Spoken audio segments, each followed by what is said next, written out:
শফিক সাহেব বলছেন যে ফেসবুকের তার আইডি এটা হ্যাক হয়েছে। তো এই অল্প সময়ের জন্য এটা হ্যাক হয়ে গেল। যখন এটার তীব্র প্রতিক্রিয়া সারা দেশে শুরু হলো, ওই ফেসবুকে এই কথাটা আসার পরে সারা দেশে যখন ক্ষোভে ফেটে পড়েছে নারী সমাজ, তারপরে বলেছেন যে এটা হ্যাক হচ্ছে, নাকি এইটা কোনো লিটমাস টেস্ট ছিল। এই কথাটা বলে লিটমাস পেপারটা লাল হয় না নীল হয় এটা পরীক্ষা করলেন।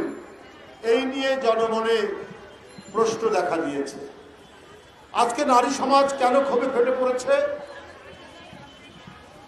যে কথাটি আপনার ভেরিফাইড, এটা একজনের নামে নানা ফেক ভুয়া ফেসবুক অ্যাকাউন্ট অনেক খোলে, কিন্তু যেটা ভেরিফাইড সেইটা হ্যাক হয়ে গেল আবার অল্প সময়ের জন্য।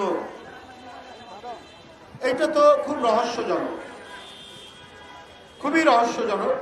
আপনি একটি দলের প্রধান, অন্যান্য রাজনৈতিক আমাদের অনেক সমালোচনা থাকতে পারে, আপনাদের রাজনৈতিক কর্মসূচি কার্যক্রমের ব্যাপারে আমাদের নানা বিরূপ মন্তব্য থাকতে পারে, সমালোচনাও থাকতে পারে, কিন্তু যখন একটা কমিউনিটি মানব সমাজের অর্ধেক অংশকে আপনারা বিকৃতভাবে উপস্থাপন করবে, তখন তো কেউ বসে থাকবে না।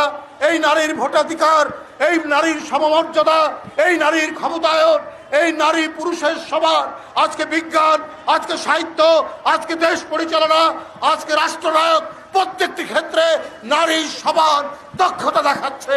ঠিক সেই সময়ে আপনার এই মন্তব্য নারী সমাজকে অপমান করা, নারী সমাজকে নানাভাবেই বিদ্রুপ করা।